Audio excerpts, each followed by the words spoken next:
강황가루 그냥 드시면 흙 먹는 것과 다를 게 없습니다. 지금 이 영상 보시는 분들 중에 식탁이나 싱크대 위에 노란 강황통 하나쯤 놓여 있는 분들 분명 계실 겁니다. 몸에 좋다니까, 관절에 좋다니까, 염증 싹 잡아준다니까 쓰고 맛없는 거 꾹 참고 약처럼 드시고 계시죠. 그런데 이상하지 않습니까? 몇 달, 길게는 몇 년을 챙겨 드셨는데도 무릎은 여전히 뻐근하고 아침에 손가락 마디는 굳어 있고 배는 그대로입니다. 내 몸이 이상한 건가? 이런 생각 한 번쯤 해보셨을 겁니다. 안녕하세요. 저는 내과 전문의 김도연입니다. 병원 진료실에서 수십 년 동안 사람들의 혈관, 관절, 염증 문제를 직접 보고 치료해 왔습니다. 방송이나 책에서 들은 건강 정보가 실제 몸에서는 왜 다르게 나타나는지 그 이유를 설명해 드리는 일을 하고 있습니다. 얼마 전 제 진료실에 박충기라는 분이 찾아오셨습니다. 등산을 정말 좋아하셨는데 무릎이 불편해지면서 계단 내려가는 것도 힘들어졌다고 하셨습니다. 이분이 하신 말씀이 아직도 기억에 남습니다. 선생님, 강황을 1년을 하루도 안 빠지고 먹었는데 왜 똑같습니까?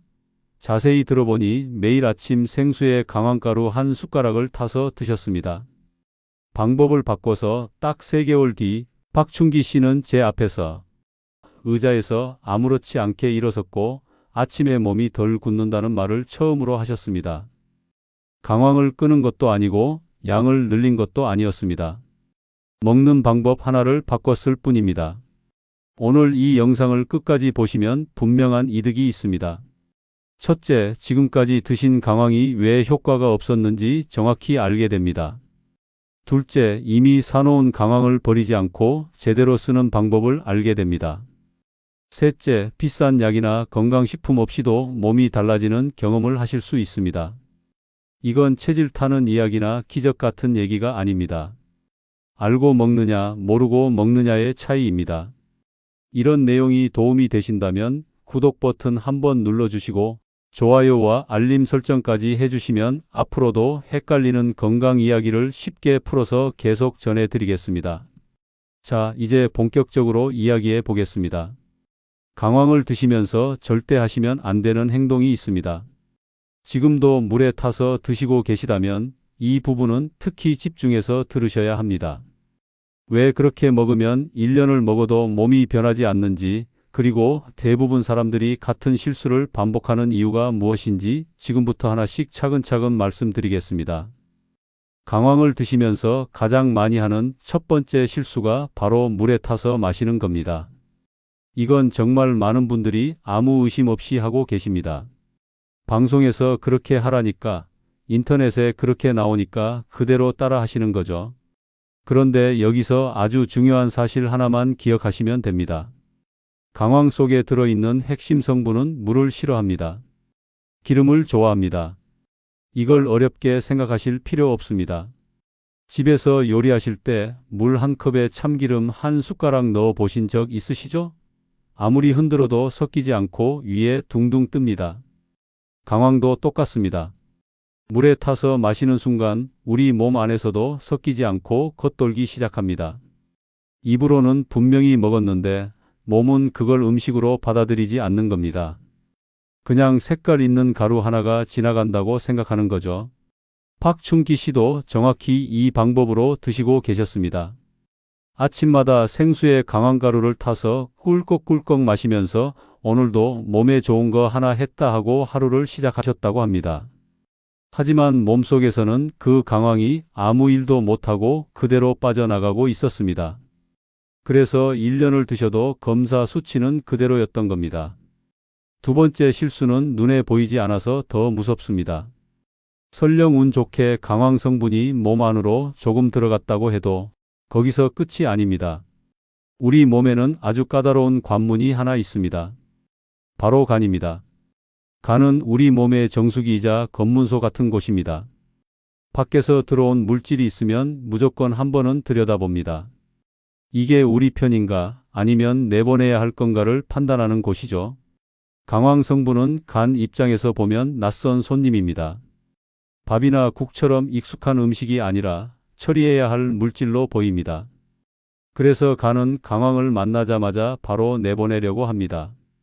이걸 쉽게 말하면 이렇습니다. 열심히 문 앞까지 배달을 시켜놨는데 경비원이 이건 반입 금지입니다 하고 돌려보내는 겁니다. 그래서 피검사를 해보면 강황을 그렇게 먹었다는데 왜 몸에 남아있질 않지? 이런 결과가 나오는 겁니다. 세 번째 실수는 많은 분들이 너무 쉽게 넘기는 부분입니다. 바로 강황과 울금을 같은 걸로 생각하는 겁니다. 시장이나 인터넷에서 노란 가루를 보면 이게 강황이겠지 하고 그냥 사서 드십니다. 겉모습은 비슷하지만 몸에서 하는 일은 다릅니다. 강황은 몸을 따뜻하게 돕는 쪽이고 울금은 사람에 따라 속을 불편하게 만들 수 있습니다. 무엇보다 중요한 건 강황에 들어있는 좋은 성분의 양이 훨씬 많다는 겁니다. 같은 숟가락으로 먹어도 실제 효과는 크게 차이가 납니다. 모르고 드시면 열심히는 하는데 결과는 잘 안 나오는 쪽으로 가게 됩니다. 여기까지 들으시면 이런 생각이 드실 겁니다. 그럼 도대체 어떻게 먹어야 된다는 거야? 지금까지 내가 한 건 전부 헛수고였던 거야? 너무 실망하실 필요는 없습니다. 방법만 바꾸면 지금까지 쌓인 시간이 완전히 의미 없어지지는 않습니다. 인도 사람들은 강황을 수백 년 전부터 먹어왔습니다. 그런데 그 분들은 절대 물에 타서 먹지 않습니다. 그리고 반드시 함께 쓰는 두 가지가 있습니다. 이 두 가지만 같이 가면 몸에 들어오는 양이 완전히 달라집니다. 박충기 씨가 무릎을 탁 치면서 왜 진작 이걸 몰랐을까요? 라고 했던 이유가 바로 여기에 있습니다. 지금부터 그 이야기를 하나씩 풀어드리겠습니다. 강황에게 꼭 필요한 첫 번째 동반자는 후추입니다. 후추 이야기라고 하면 다들 그냥 향신료 정도로 생각하시는데 이 작은 가루 하나가 강황의 운명을 완전히 바꿔놓습니다. 후추 안에는 알싸한 맛을 내는 성분이 들어있는데 이 성분이 몸속에서 아주 중요한 역할을 합니다. 아까 간 이야기를 했죠? 간이 강황을 보자마자 내보내려고 한다고요. 그런데 강황이 혼자가 아니라 후추와 같이 들어오면 상황이 달라집니다. 마치 검문소 앞에서 후추가 한 발짝 앞으로 나서서 잠깐만요. 이 친구는 그냥 보내주세요 하고 길을 터주는 것과 비슷합니다. 그 덕분에 강황이 몸 안에 머무는 시간이 길어집니다. 박충기 씨에게 이 이야기를 해드렸더니 후추는 집에 항상 굴러다니는데 그게 이렇게 중요한 거였냐고 하시더군요. 실제로 강황만 먹었을 때와 후추를 같이 먹었을 때를 비교해보면 몸에서 쓰이는 양이 눈에 띄게 달라집니다. 숟가락으로 퍼먹는 양보다 함께 먹는 조합이 훨씬 중요하다는 뜻입니다. 두 번째 동반자는 기름입니다. 이건 꼭 기억하셔야 합니다. 강황은 물을 싫어하고 기름을 좋아합니다. 그래서 기름 없이 먹으면 몸속에서 제대로 움직이지 못합니다. 기름은 강황에게 전용 차량 같은 역할을 합니다.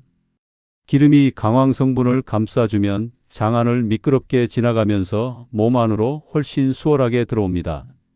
이때 특별한 기름을 찾으실 필요는 없습니다. 집에 있는 올리브유, 들기름, 참기름 다 괜찮습니다.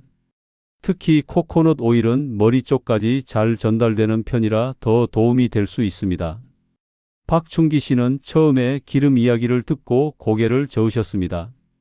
기름 먹으면 오히려 몸에 안 좋은 거 아니냐고요? 그런데 양이 문제지 소량의 기름은 오히려 강황을 도와주는 역할을 합니다. 강황 한 티스푼에 기름 한 티스푼 이 정도면 충분합니다. 그리고 마지막으로 꼭 짚고 넘어가야 할 게 하나 더 있습니다. 바로 열입니다. 강황을 그냥 생가루로 먹는 건 가장 비효율적인 방법입니다. 열을 가하면 강황 성분이 훨씬 부드러워집니다. 몸이 받아들이기 쉬운 상태로 바뀌는 겁니다. 인도 사람들이 강황을 먹는 방식을 떠올려 보세요. 항상 기름에 볶거나 끓이거나 따뜻한 음식에 넣습니다. 날로 먹는 경우는 거의 없습니다. 이건 전통이 아니라 경험에서 나온 생활 지혜입니다. 박충기 씨도 방법을 바꿨습니다. 아침에는 따뜻하게 데운 우유에 강황을 넣고 후추를 살짝 뿌리고 올리브유를 조금 더했습니다. 처음엔 색깔 때문에 망설였지만 며칠 지나자 속이 훨씬 편하다고 하셨습니다. 이제 여기까지 들으셨다면 강황을 어떻게 먹어야 하는지 감이 오실 겁니다. 강황 혼자서는 힘이 약하고 후추와 기름 그리고 열이 더해져야 비로소 제 역할을 합니다. 다음으로는 이 조합을 하루 생활 속에서 어떻게 나눠서 쓰면 좋은지 아침과 저녁에 가장 간단하게 실천할 수 있는 방법을 차근차근 말씀드리겠습니다. 이제부터는 가장 많이들 궁금해하시는 부분입니다. 그래서 하루에 언제 어떻게 먹어야 하느냐 하는 거죠. 복잡하게 생각하실 필요 없습니다. 박춘기 씨도 딱 이 방식 하나만 지키셨습니다. 아침에는 마시고 저녁에는 뿌리는 겁니다. 먼저 아침 이야기부터 해보겠습니다. 아침에 일어나면 몸이 아직 덜 풀려 있는 상태입니다. 밤새 굳어 있던 관절과 근육이 천천히 깨어나는 시간입니다. 이때 따뜻한 걸로 몸을 열어주는 게 중요합니다. 우유 한 컵을 전자레인지에 살짝 데우세요. 뜨거울 필요 없습니다. 손으로 잡았을 때 따뜻한 정도면 충분합니다. 여기에 강황가루 작은 티스푼 하나 넣습니다. 밥숟가락 말고 정말 작은 티스푼입니다. 그리고 후추를 서너 번 톡톡 털어 넣으세요. 마지막으로 올리브유나 코코넛 오일을 작은 티스푼 하나 넣고 잘 섞습니다. 처음 보시면 색깔 때문에 살짝 놀라실 수 있습니다. 이걸 어떻게 마시지? 이런 생각이 드실 수도 있습니다. 그런데 한 모금만 드셔보시면 생각보다 거부감이 크지 않습니다. 우유의 고소함이 강황의 쓴맛을 잡아주고 후추가 느끼함을 정리해 줍니다. 박춘기 씨는 이걸 아침에 공복으로 드셨습니다. 며칠 지나자 가장 먼저 달라진 게 아침에 손을 쥘 때의 느낌이라고 하셨습니다. 완전히 좋아진 건 아니었지만 덜 뻣뻣하다는 걸 스스로 느끼셨다고 합니다. 이 작은 변화가 계속하게 만드는 힘이 됩니다. 이제 저녁입니다. 저녁에는 굳이 따로 챙겨 드실 필요 없습니다. 식탁 위에서 자연스럽게 쓰시면 됩니다. 밥을 지을 때 쌀 위에 강황가루 작은 티스푼 하나 넣고 들기름이나 참기름을 한번 둘러주세요. 그냥 평소처럼 밥을 지으시면 됩니다. 밥솥 뚜껑을 열면 노란빛이 살짝 도는 밥이 나옵니다. 맛은 거의 변하지 않지만 기름과 열이 같이 들어가면서 강황은 제 역할을 하기 시작합니다. 반찬을 드실 때도 마찬가지입니다. 생선구이나 고기볶음처럼 기름이 있는 음식 위에 후추 뿌리듯 강황을 아주 살짝 얹어 드셔보세요. 많이 넣을 필요 없습니다. 적은 양이지만 조합이 맞으면 효과는 훨씬 커집니다. 박춘기 씨는 이렇게 아침과 저녁을 나눠서 딱 3개월을 실천하셨습니다. 어느 날 병원에 오셔서 계단 내려갈 때 숨을 참고 내려가던 게 줄었다고 하셨습니다. 이게 바로 몸이 서서히 반응하기 시작했다는 신호입니다. 여기서 한 가지 꼭 짚고 넘어가야 할 게 있습니다. 강황은 많이 먹는다고 더 좋아지는 음식이 아닙니다. 하루에 작은 티스푼 한두 개면 충분합니다. 욕심내서 양을 늘리면 속이 더부룩해지거나 설사를 할 수 있습니다. 몸에 좋은 것도 지나치면 부담이 됩니다. 다음으로는 진료실에서 가장 많이 받는 질문 3가지를 아주 솔직하게 정리해 드리겠습니다. 이 부분을 들으시면 나는 해도 되는지 조심해야 하는지 스스로 판단하실 수 있을 겁니다. 병원에서 이 이야기를 하면 꼭 나오는 질문들이 있습니다. 오늘은 그 중에서도 가장 많이 받는 3가지만 말씀드리겠습니다. 괜히 불안해하시지 않도록 좋게만 말하지 않고 있는 그대로 말씀드리겠습니다. 첫 번째 질문입니다. 좋다니까 많이 먹으면 더 좋은 거 아닙니까? 결론부터 말씀드리면 아닙니다. 강황은 양으로 승부 보는 음식이 아닙니다. 하루에 작은 티스푼으로 1개에서 많아야 2개면 충분합니다. 이보다 많이 드시면 오히려 배가 더부룩해지고 화장실을 자주 가게 됩니다. 몸이 받아들일 수 있는 만큼은 정해져 있습니다. 박춘기 씨도 처음에는 효과를 빨리 보고 싶다고 양을 늘리려 하셨는데 제가 단호하게 말렸습니다. 적게, 꾸준히, 제대로 먹는 게 핵심입니다. 두 번째 질문입니다. 담에 돌이 있는데 먹어도 괜찮을까요? 이 질문에는 조심스럽게 말씀드려야 합니다. 강황은 소화를 돕기 위해 담즙이 나오도록 자극합니다. 이게 평소에는 도움이 되지만 담에 돌이 있는 분들은 문제가 될 수 있습니다. 돌이 움직이면서 통증이 생길 수 있기 때문입니다. 이런 경우에는 혼자 판단하지 마시고 평소 진료 보시는 병원에 꼭 먼저 상의하셔야 합니다. 이건 겁을 주는 게 아니라 안전을 위한 말씀입니다. 세 번째 질문입니다. 예전에 요로 결석으로 고생한 적이 있는데 괜찮을까요? 강황에는 시금치처럼 결석을 만드는 성분이 조금 들어 있습니다.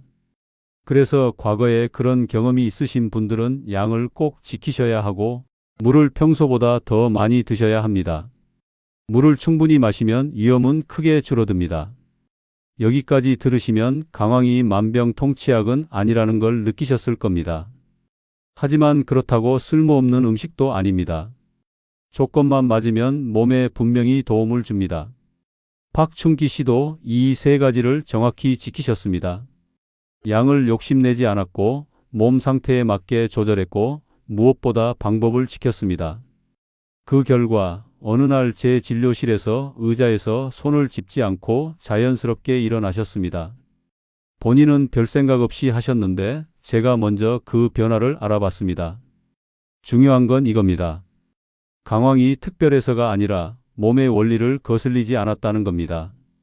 몸이 좋아하는 방식으로 들어가면 몸은 정직하게 반응합니다. 이제 거의 정리가 되셨을 겁니다.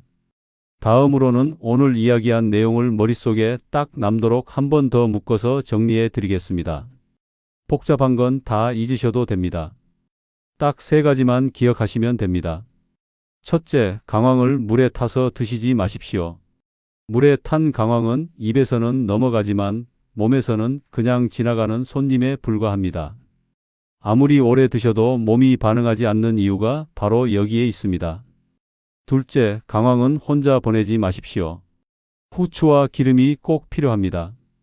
후추는 강황이 몸 안에서 쫓겨나지 않게 도와주고 기름은 강황이 들어갈 길을 만들어줍니다. 이 둘이 없으면 강황은 제 힘을 쓰지 못합니다. 셋째, 생으로 먹지 말고 따뜻하게 드십시오. 열이 더해지면 강황은 훨씬 순해집니다. 우유에 타도 좋고 밥에 넣어도 좋고 볶음 요리에 살짝 더해도 됩니다. 차갑게 먹는 것보다는 따뜻하게 먹는 쪽이 몸이 훨씬 편안하게 받아들입니다. 박춘기 씨는 이 세 가지만 바꾸셨습니다. 강황을 새로 산 것도 아니고 비싼 약을 추가한 것도 아닙니다. 그런데도 어느 순간부터 아침에 몸을 움직일 때 마음이 먼저 가벼워졌다고 하셨습니다. 몸이 말을 듣기 시작했다는 표현을 쓰셨습니다.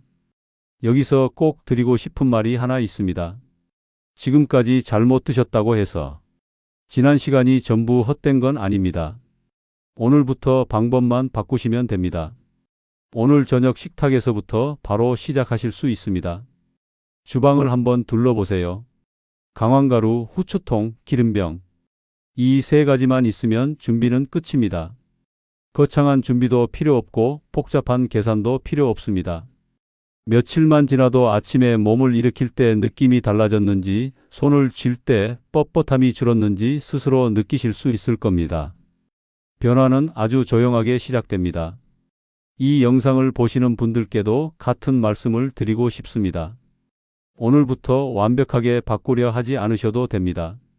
아침 한 잔, 저녁 한 꼬집, 이 정도만으로도 충분히 시작할 수 있습니다. 다음으로는 강황을 드시면서 오히려 몸이 불편해질 수 있는 신호들, 이럴 땐 잠시 멈춰야 하는 경우들에 대해 짧고 분명하게 말씀드리겠습니다. 강황을 드시다가 이상한데 싶은 느낌이 들 때가 있습니다. 이럴 때는 참고 계속 드시는 게 아니라 잠시 멈추고 몸의 신호를 살펴보셔야 합니다. 몸은 항상 먼저 이야기를 합니다. 가장 흔한 신호는 속입니다. 속이 더부룩해지거나 명치 쪽이 답답해지거나 평소보다 화장실을 자주 가게 된다면 양이 많거나 방식이 맞지 않는 경우입니다. 이럴 때는 하루 이틀 쉬었다가 양을 절반으로 줄여서 다시 시작해 보시는 게 좋습니다. 또 하나는 배가 따뜻해지면서 불편함이 같이 오는 경우입니다. 강황은 소화를 돕는 쪽으로 작용하기 때문에 사람에 따라 배가 예민하게 반응할 수 있습니다. 이건 몸이 나쁘다는 뜻이 아니라 조금 과하다는 신호일 가능성이 큽니다. 이럴 때도 욕심내지 말고 기름량이나 강황량을 줄여 보십시오. 박춘기 씨도 초반에 속이 약간 더부룩하다는 말씀을 하신 적이 있습니다. 그때 저는 바로 하루 쉬게 하고 강황량을 반으로 줄이게 했습니다. 그랬더니 그 다음부터는 오히려 속이 더 편해졌다고 하셨습니다. 몸에 좋은 것도 맞는 양이 있다는 걸 그분도 그때 체감하셨습니다. 그리고 꼭 한 가지 더 기억하셔야 할 게 있습니다. 강황은 급하게 효과를 보려고 쓰는 게 아닙니다. 오늘 먹고 내일 바로 달라지길 기대하면 실망이 커질 수 있습니다. 강황은 몸속 환경을 조금씩 바꾸는 쪽에 가깝습니다.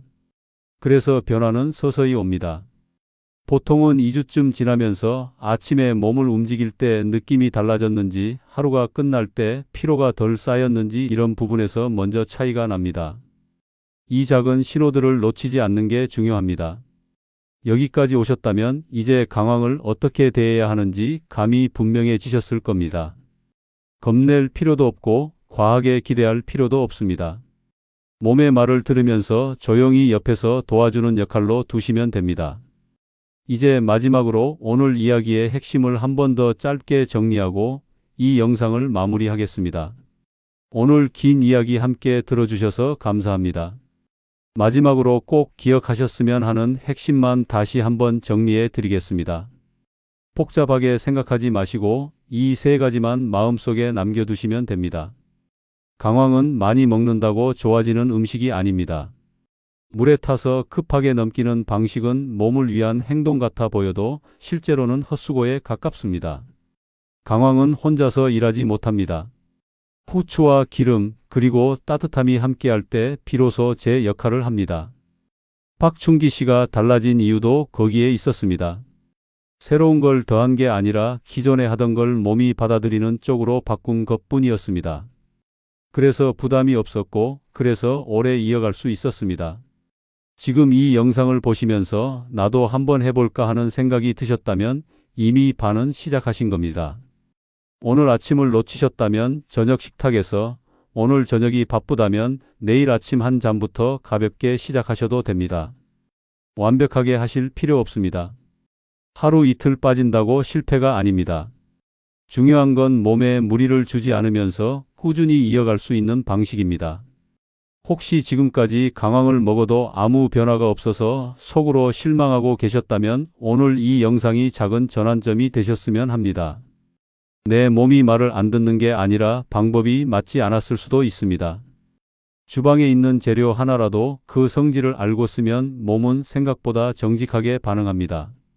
비싼 것, 특별한 것보다 제대로 아는 게 먼저입니다. 앞으로도 이런 식으로 헷갈리는 건강 이야기, 어렵게만 느껴졌던 음식 이야기들을 생활 속 언어로 풀어서 계속 전해드리겠습니다. 오늘 이야기가 도움이 되셨다면 구독과 좋아요, 알림 설정으로 함께 해주시면 감사하겠습니다. 여러분의 하루가 조금이라도 더 편안해지기를 바라면서 오늘 이야기는 여기까지 하겠습니다. 감사합니다.